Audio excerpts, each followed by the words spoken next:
नमस्कार दोस्तों, मैं हूं आशुतोष और आज के इस वीडियो हम बहुत ही आसान शब्दों में समझेंगे कि स्टॉक मार्केट क्या होता है, Sensex, Nifty, IPO, stock exchange ये सब क्या होते हैं। हमें स्टॉक मार्केट में इन्वेस्ट करना चाहिए या नहीं करना चाहिए और क्या बेस्ट तरीका हो सकता है इन्वेस्ट करने का। तो चलिए जल्दी से वीडियो को शुरू करते हैं।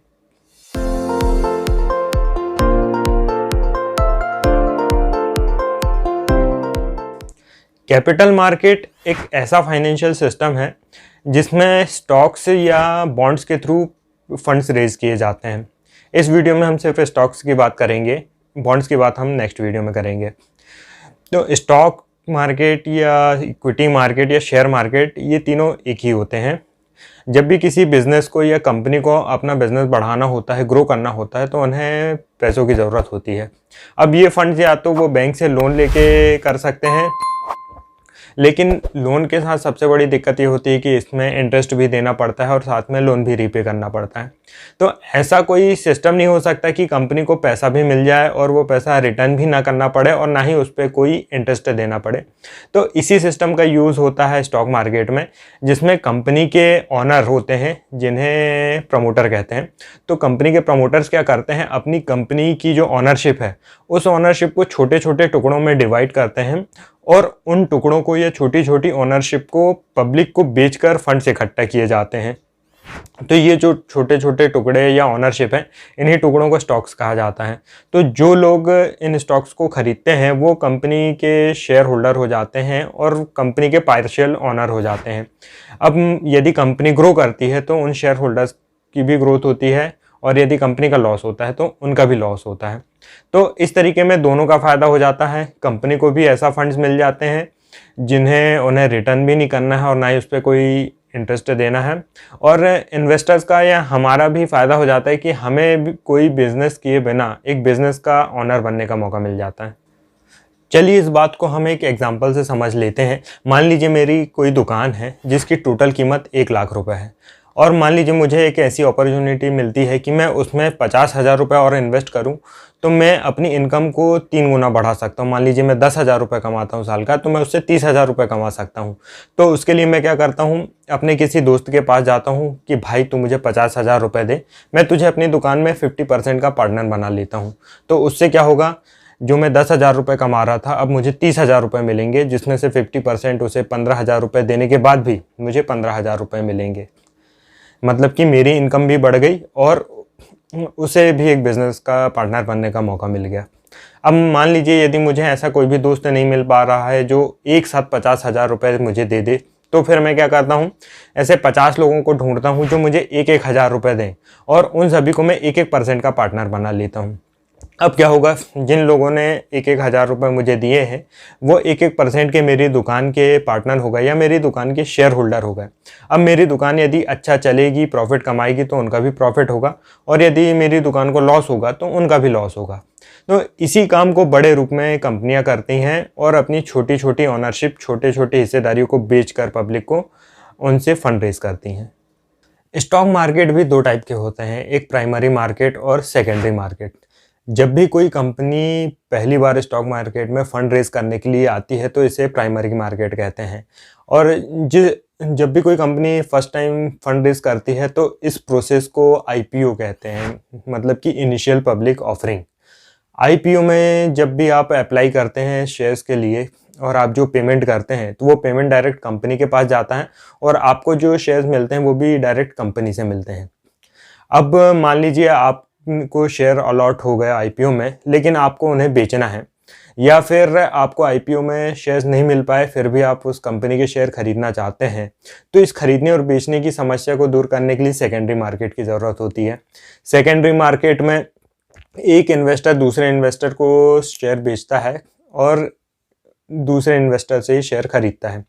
तो सेकेंडरी मार्केट में जब भी आप कोई शेयर खरीदते हैं तो वो किसी दूसरे इन्वेस्टर से खरीदते हैं और आप जो पेमेंट करते हैं वो भी किसी दूसरे इन्वेस्टर के पास ही जाती है। सेकेंडरी मार्केट में जिस प्लेटफॉर्म का या जिस इंफ्रास्ट्रक्चर का यूज़ किया जाता है इन शेयर्स को खरीदने और बेचने के लिए, तो इन्हीं प्लेटफॉर्म्स को स्टॉक एक्सचेंज कहा जाता है। भारत के 2 मेन स्टॉक एक्सचेंज है, एक बॉम्बे स्टॉक एक्सचेंज या बीएसई और दूसरा नेशनल स्टॉक एक्सचेंज या एनएसई। बॉम्बे स्टॉक एक्सचेंज 1875 में बनाया गया था, जो कि एशिया का सबसे पुराना स्टॉक एक्सचेंज है, जिसमें 5000 से भी ज़्यादा कंपनियां लिस्टेड हैं। नेशनल स्टॉक एक्सचेंज 1992 में बनाया गया था और इसमें भी 7000 से ज़्यादा कंपनियां लिस्टेड हैं। जैसे हमें अपनी हाइट या वेट मेज़र करने के लिए एक स्केल की ज़रूरत होती है, वैसे ही स्टॉक मार्केट की परफॉर्मेंस को मेज़र करने के लिए भी एक स्केल की ज़रूरत होती है और इसी स्केल को बेंचमार्क इंडेक्स कहते हैं। इंडिया के दो मेन बेंचमार्क इंडेक्स हैं, एक सेंसेक्स और एक निफ्टी। बॉम्बे स्टॉक एक्सचेंज का जो बेंचमार्क इंडेक्स है उसे कहते हैं सेंसेक्स या सेंसिटिविटी इंडेक्स। ये बीएसई में लिस्टेड टॉप 30 कंपनीज का एक वेटेड एवरेज होता है। और नेशनल स्टॉक एक्सचेंज का जो बेंचमार्क इंडेक्स है उसे नेशनल 50 या निफ्टी 50 कहते हैं। ये नेशनल स्टॉक एक्सचेंज में लिस्टेड टॉप 50 कंपनीज का वेटेज एवरेज होता है।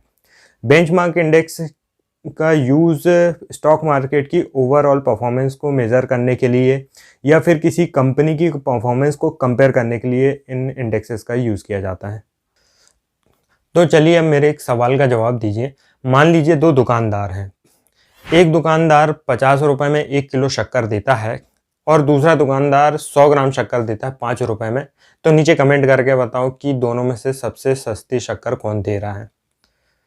तो मेरे ख्याल से ज़्यादातर लोगों का जवाब यही होगा कि प्राइस दोनों का सेम है, बस क्वांटिटी का डिफरेंस है। लेकिन जब हम स्टॉक मार्केट में आते हैं तो लोग जस्ट इसका उल्टा समझने लग जाते हैं। लोग सोचते हैं कि 5 रुपये में 100 ग्राम शक्कर बहुत सस्ती है और 50 रुपये में 1 किलो शक्कर बहुत महंगी है। आप में से बहुत सारे लोग होंगे जो सोचते होंगे कि सुज़लॉन का शेयर 11 रुपये में बहुत सस्ता है और एमआरएफ का शेयर 75,000 रुपये में बहुत महंगा है, जबकि किसी भी कंपनी की शेयर प्राइस ना ही उसके साइज़ के बारे में बताती है कि नहीं वो कंपनी बड़ी ही है छोटी, ना ही उस कंपनी के बिज़नेस के बारे में बताती है कि वो बिज़नेस अच्छा है या बुरा, ना ही उस कंपनी के प्राइस के बारे में बताती कि उस प्राइस में वो सस्ती है या महंगी है। हो सकता है कि कोई कंपनी का शेयर 11 रुपये में महंगा हो और किसी दूसरी कंपनी का शेयर 75,000 रुपये में भी सस्ता हो। कोई स्टॉक खरीदने के लिए सस्ता है या महंगा, उसकी क्वालिटी कैसी है, फ्यूचर में वो रिटर्न दे पाएगा कि नहीं दे पाएगा, इन सब के लिए फंडामेंटल एनालिसिस, वैल्यूएशन एनालिसिस की जानकारी होना ज़रूरी है। इंडस्ट्रीज़ का नॉलेज होना चाहिए और साथ में रिसर्च करने, स्टडी करने के लिए भी डेली 1 से 2 घंटे का समय होना चाहिए। पर ऐसे लोग हमारे और आपके जैसे जो कोई जॉब करते हैं, बिजनेस करते हैं या जिनके पास समय नहीं है, बिल्कुल भी नॉलेज नहीं स्टॉक मार्केट का, तो वो कैसे स्टॉक मार्केट में इन्वेस्ट करें। तो आप लोग भी स्टॉक मार्केट के थ्रू देश की इकोनॉमिक ग्रोथ का हिस्सा बन सकते हैं और अच्छे रिटर्न जनरेट कर सकते हैं म्यूचुअल फंड के थ्रू। म्यूचुअल फंड एक ऐसा प्रोडक्ट होता है जिसमें आपसे 1 से 2% की फीस लेकर institutions highly professional fund managers के द्वारा आपका पैसा इन्वेस्ट करवाते हैं। ये फंड मैनेजर बहुत सारी कंपनियों का एक बास्केट बना के उनमें फिर आपका पैसा इन्वेस्ट करते हैं, इसलिए इसमें डाइवर्सिफिकेशन भी होता है, ज़्यादा रिस्क भी नहीं होता और हाई रिटर्न भी जनरेट होते हैं। आई होप कि आपको ये वीडियो अच्छा लगा होगा।